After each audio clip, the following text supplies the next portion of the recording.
Want to know how to check attractions like amusement parks, and much more in booking.com in your locality? Well, no worries. So, if you're exploring a new city if you're exploring your own city and if you want to know what attractions there are, this video is for you.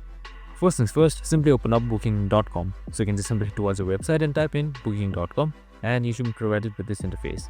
So, make sure you are logged in as well. So once you have done all of that, here you should be seeing on the top, you should be seeing various interfaces or navigation. So right beside car rentals, you should be seeing something known as attractions. So you can just simply select it.